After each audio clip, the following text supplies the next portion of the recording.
Welcome back, everybody. Take a break with Stephen Shamus. Good to see you again, my friend. How are you doing today? Good. I'm still in an empty comic book store yet to be opened, but we're working on it. We're almost there. Yeah. Are you going to climb that ladder? Yeah, I'm going to jump off onto a table with someone on it as well. I was going to say, are you like ready for your WWE? Yeah, me and another guy are practicing our Hardy Brothers routine. I wonder what your WWE name would be. I think it's obviously would at least start off as Big Red before it did something else. I mean, it's just too easy. Right. Well, Kane is Big Red also. Sure. And Shamus is the other Irish guy, so right. I don't think you could use him. Well, I'm Scottish, so it works out. Yeah. Like David Tennant. I think that's it. And Ewan McGregor. Two of the most handsome men in entertainment. Are they the two most famous Scots or no? Oh, Sean Connery. Sean Connery is the most famous Scot. Yeah. Sean Connery. Yes, definitely. But he's deceased, so. Yes. Okay. All right. What do we got today, Alex? We're going to be jumping around. The last episode, 93, was mostly Teen Titans. We're on episode 94. We're getting very close. We're going to talk a little Marvel with Thane. We're going to go back to Star Wars because, of course, with the Grand Inquisitor. Yes, Lord Vader. Hunt down this new enemy, and if they will not serve the Empire, eliminate them along with any surviving Jedi who would train them. And so it will be done.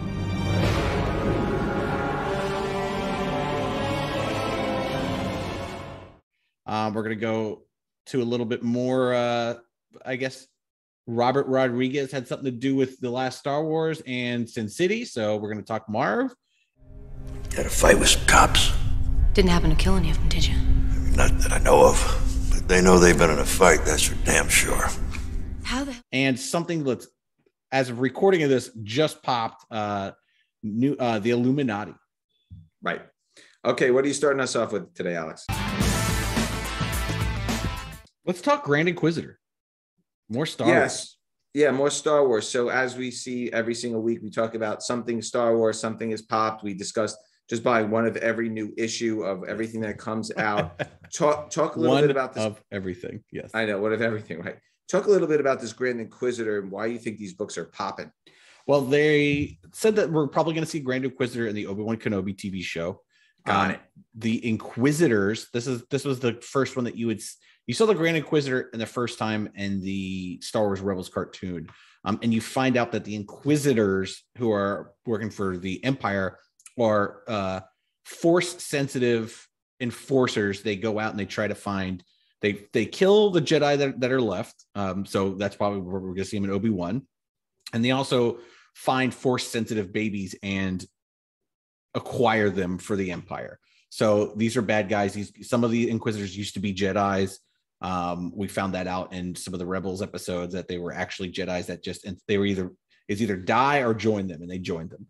So, this should be fun. The Grand Inquisitor makes it past the Obi-Wan Kenobi era, so it'll be fun to see him throughout the whole series. So I'm excited.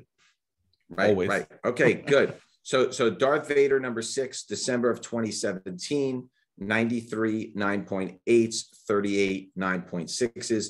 Charles Soule story, Giuseppe Camuncoli cover and art. It's a $500 book in 9.8.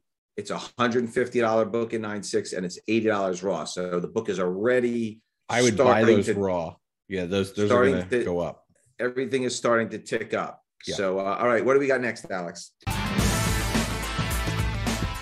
We're going to talk a little Thane. Thane. Okay, that is the brother, whatever of Thanos. Son of Thanos. All right, so give us a little background on this character and why these books are popping. So Thane is the son of Thanos. He is a mix between a inhuman woman and Thanos, a Titan. And he is a villain, but not really. He was, he helped for a while.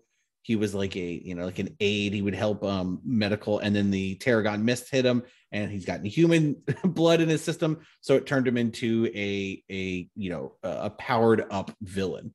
So Thane, as you're looking at somebody that is the son of Thanos, and why do we care about that in a MCU TV show series or universe, is because why wouldn't we see him?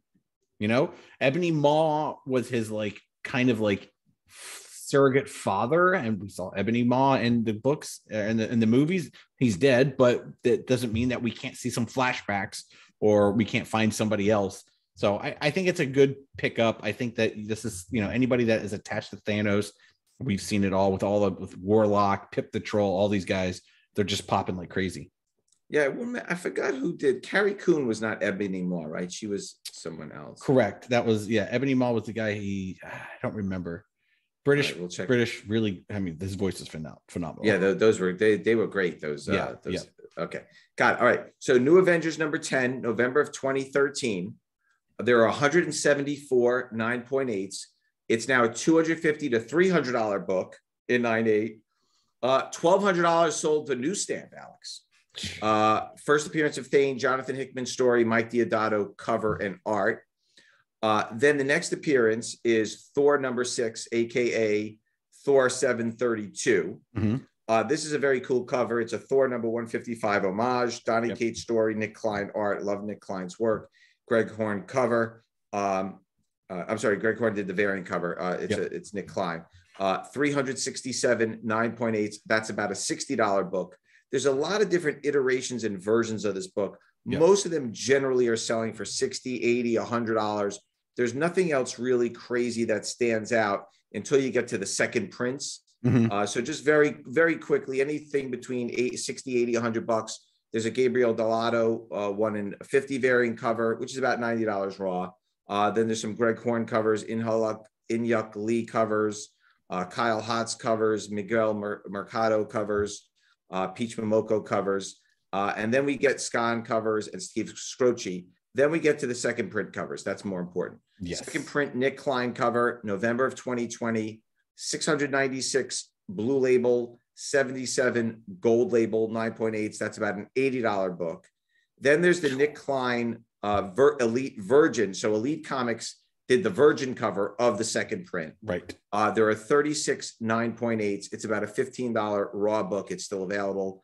Then there's a 1 in 50 sketch cover variant. So again, the variants of the second print. Yep. 112 blue label, 37 gold label, 9.8s. That's about a $300 book. That's crazy. And then Unknown Comics did a Virgin cover of the sketch cover. There are 30 9.8s, and that's about a $30 raw book. I would expect if you could see a 9.8, it's probably also in the $250 to $300 range. Totally. So, again, you want to try to get the second prints, and you want to get New Avengers 10, and then the Thor's number 6, Olivier Coipel basic cover. I think those are what you want to look for. Those are good ones. Okay. Yeah. Time for Alex's pick of the week. Go ahead, Alex. I'm going to talk about original art and how amazing Fred Hembeck is. I'm a big Fred Hembeck fan. And if you know who Fred Hembeck is, you know his art. It's cartoony. Once you see it, you know exactly who the artist is. But what a lot of people don't know is that Fred Hembeck does a lot of like trading card size sketches and has an eBay page. And every other week he just does a bunch of one-on-ones and puts them up there. And then if you want them, you can have them. And he's done everything. I didn't know that he does that. Yeah. Wait, where does he do this? Just on eBay. It's just on eBay. I got to write that down. I didn't even know that. You never told me about that. They're colored. They're cards. I mean, they're trading cards. Fred Hembeck's. What do I search? Fred Hembeck sketch cards? Yeah. You could probably just Google it, but they're out there. I mean, they go from anywhere between $20 to $50 depending on the character, but he does a bunch of them. He just did all the Doom Patrols, but like every iteration of like Robot Man, like the 80s version, the original version. And, you know, again, this is original Fred Hembeck art. I mean, I'm going to go on right now. Now you got me curious. Someone told me, and I went on and he had a Plastic Man. So I bought that. And then I bought a buddy of mine, 2 Doom Patrols for him opening another store. And there's just these are terrific. They're great. And they're very affordable. Very affordable. Yeah. Now everyone's gonna.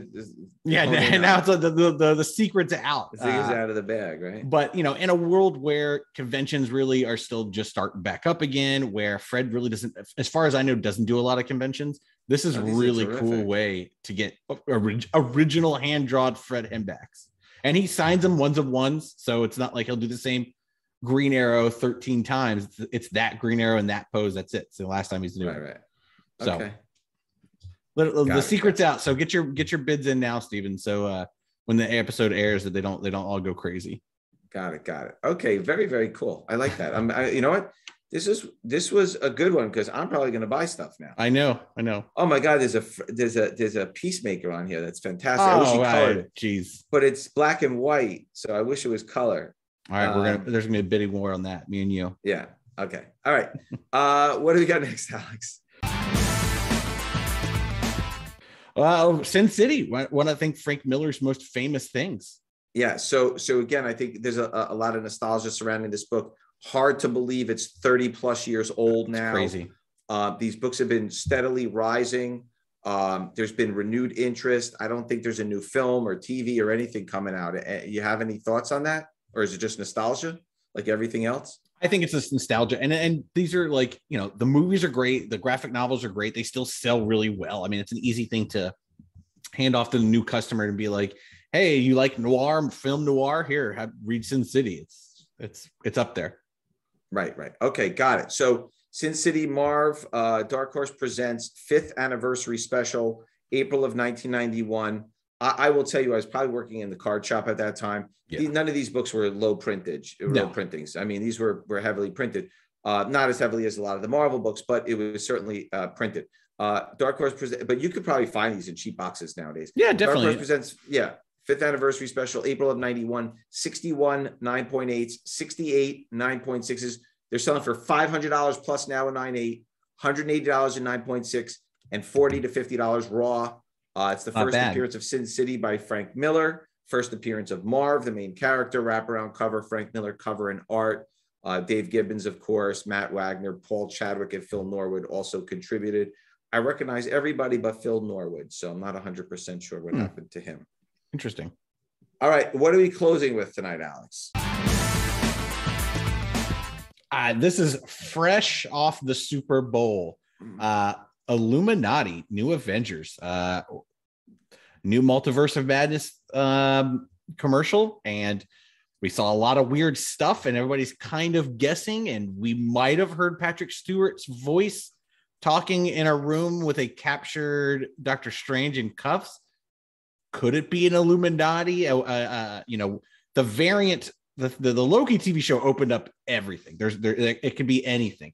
There's variants of every character. It's a multiverse show. We saw some robots that looked very much like Superior Iron Man's costume. So there's a lot of stuff going on here, and the speculation on this book went crazy. It feels like even like with Jurassic Park, where it's like the OGs are back, right? Yeah, Spider-Man, the OGs are back.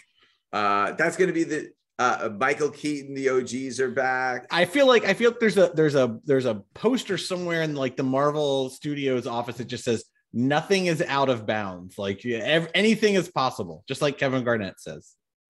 Yeah. So Illuminati, first appearance, New Avengers number 7, 2005. I got to tell you something, Alex. I remember when the New Avengers came out. This was a huge book. It's hard to believe it was 17 years ago. I know. I was working Grand Central. I was there. Yeah, I was there. I saw it all. I was probably still connected to the store at that time. I don't know. I remember when those books came out. Anyway, New Avengers number 7, July of 2005. There's 411 9.8s. That's a lot. 164 9.6s. The book is 600 to 700 plus. Newsstand books sold for 1,500 plus. Wow. They're $300 in 9.6. It's the first appearance of the Illuminati. Century Wrecker, Maria Hill appearance. Maria Hill is played by Kobe Smulders, correct? Yep. Yeah, so you'll probably see her again. Paul Jenkins cameo on last page. Brian Michael Bendis story. McNiven and Mark Morales art. David Finch and Danny Mickey art as well. There's a Neil Adams Century variant cover. 229 9.8s, 102 9.6s. That's about a $600 book, but the other cover is the sort of the The Century cover is sort of like a Century book. Yeah, it's the covers don't have the Illuminati on it, but this is definitely not a regular Avengers cover. Right. Yeah. So that book is selling for 600 plus. So crazy. That book is on fire. That book was before the Super Bowl, probably $50. Yeah, I mean, it was definitely a book people liked, but yeah, that Super Bowl ad just, went crazy. God. Absolutely crazy. So, all right. So that closed out another show on our countdown to 100. We're getting closer. So we thank you again for joining us. Leave comments in the fields, and we will see everybody next week. Same bad time. Same bad channel.